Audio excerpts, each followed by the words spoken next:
Thank you very much. Muchas gracias. Lord David Trimble, ¿cuáles son las lecciones que se pueden ver del caso del Irlanda del Norte en los conflictos? Prácticamente usted es el único miembro de Europa del Oeste y es muy interesante ver su punto de vista sobre el futuro de la Unión Europea. ¿Cómo está la crisis del Brexit vista de parte de Belfast? De hecho, hay un pequeño paralelo con su pequeña experiencia. Nosotros tuvimos nuestro acuerdo en 1998. Después de eso tuvimos un referendo, pero con un ligero margen 70-30, cuando comenzamos ligeramente un poco mejor que ustedes, pero tuvimos una proporción significativa de la población que eran hostiles ante el acuerdo. Y inicialmente se causó dificultades, pero nosotros solíamos decirle, según este acuerdo, es que no hay ninguna alternativa contra esto. Y si vamos a criticarla, pues tienen la obligación de mostrar que hay algo mejor por hacer. Pues bien, 20 años después del acuerdo, aquellos que habían venido criticando el acuerdo, una gran proporción no han aceptado ese acuerdo o están participando en las instituciones que tenemos. Entonces, viendo la posición en el norte de Irlanda en sí, cuando la gente me pregunta que si yo considero que la situación ya está estable, yo digo que sí, sí lo está.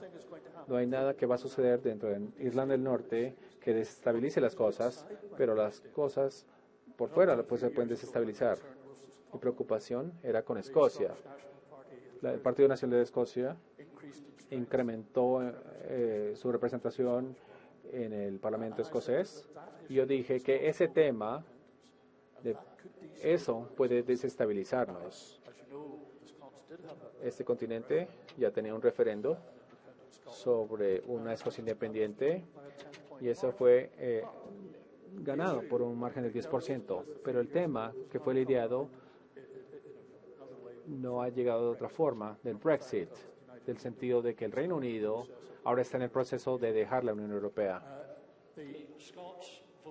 Los escoceses votaron por quedarse y la Unión Europea, el Partido Escocés Nacional está usando este factor para decir o insistir en algún régimen especial y también para decir que puede ser que tengan un segundo referendo de independencia. Y el último, debido a la independencia escocesa, pues todo salió, digamos, muy mal desde el punto de vista nacional, pero el hecho de que estos nacionalistas escoceses están haciendo tanto ruido, pues hace que sea muy difícil para los nacionalistas de Irlanda también estarse callados. Están manejando todo esto, pero cuando uno analiza la esencia, y lo haremos además, a medida que vayamos saliendo del Reino Unido, pues va a haber un gran problema tanto para la Irlanda del Norte como para la República completa. No veo un problema de movimiento ni para la gente de Dublín ni de Londres. El problema puede surgir si hay una barrera significativa de aranceles. Tenemos aranceles desde, bueno, casi hasta el 72 los tuvimos. Entonces el concepto es ¿qué causa de impacto en la economía? En la economía irlandesa, una barrera de este tipo tendrá un efecto significativo, porque la gran parte de su comercio va de Irlanda al Reino Unido, y si hay una barrera allí, eso creará un problema para ellos. Y ese problema puede exacerbarse significativamente en el futuro cercano. No estamos, el presidente Trump no está teniendo un buen día hoy, creo yo. Un momentico. Una de sus propuestas económicas que creo que están bien desde el punto de vista americano, porque hay grandes cantidades de capitales enormes almacenados en otra parte. Las utilidades de las compañías americanas no están entrando a Estados Unidos por los altos niveles de impuestos en temas corporativos en Estados Unidos. Trump durante su campaña electoral habló de hacer que este dinero se repatriara a los Estados Unidos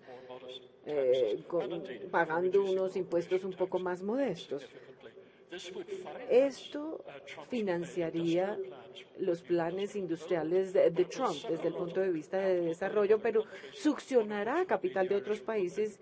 Uno de ellos será la República de Irlanda. Ahí puede haber un gran movimiento de capital de allí a los Estados Unidos y eso exacerbará los problemas allí. Esto mirándolo desde el punto de vista de impacto en Irlanda. En cuanto a su pregunta, ¿por qué llegamos al Brexit? ¿Por qué el Reino Unido, después de votar para unirse a la Unión Europea en 1975 y estando allí durante 40 años, por qué decidió irse? Bueno, oyendo ya durante muchos años, la gente se estaba quejando de que votaron para unirse a un mercado común, pero no están en la Unión Europea y nunca pudieron votar por esto. O sea, se generó como esta sensación, fue creciendo, que es perfectamente obvia. Si hay un referendo, a menos que algo muy sustancial se ponga del otro lado, va a haber una mayoría votando por irse. Ahora, David Cameron trató de lograr una reforma de Europa, a dónde apuntar para quedarse, pero desafortunadamente la Unión Europea no le dio un trato muy decente. El referendo casi que no tenía nada en sus manos. Entonces, eso es algo en que pensar. Eso, por un lado, como un factor en teniendo a la mayoría votando por irse. Y el otro factor es el impacto o algunos de los impactos negativos de la globalización. Muchas personas, creo yo, piensan que la globalización y el libre comercio es algo positivo, pero tiene ciertos factores negativos en los campos de las industrias. En el Reino Unido tienen industrias de carbón, de acero, astilleros, pero desaparecieron y se han reemplazado. Entonces, en la parte norte de Inglaterra, estas áreas que dependían de estas industrias enormes, se ha creado un problema. No tanto en la parte media occidental, sino, es decir, hay una similitud entre lo que está pasando en la política de Estados Unidos y lo que está pasando en nuestra política. Y hay un factor final. Si uno votó por quedarse, entonces no va a haber ningún cambio. Y la gente quería ver un cambio en la situación, entonces tenían que votar por irse. Así fue como llegamos allí. Y hay otro factor que hay que tener en cuenta que influenció el voto y el no resolver la situación, y es el tema de los euros. El euro, ese tema no se ha resuelto. Siempre pensamos que fue un error pasar al euro en esa etapa. Si uno quiere crear una Europa unida, pues las políticas hay que formarlas, hay que formar la economía, hay que formar e integrar los temas fiscales. Uno no comienza integrando la moneda antes de hacer los grandes trabajos y los importantes trabajos. Primero hay que hacer esto. Todavía hay problemas graves con la economía europea. Algunas compañías no tienen la estructura apropiada para manejar los regímenes fiscales. Entonces, mientras que el euro en este momento parece que se está recuperando, sigue teniendo problemas subyacentes que pueden regresar, y es una tristeza que esto esté sucediendo porque hay también mayores problemas que tenemos que mencionar. El efecto de Putin, por ejemplo, creo que eso es algo que tenemos que tener claro y estar centrados en esto. Putin ha hecho muchísimo para desestabilizar y reforzar la desestabilización del Medio Oriente. Ha hecho lo que ha hecho, lo que está haciendo para evitar que esto se dé. Está amenazando otras áreas.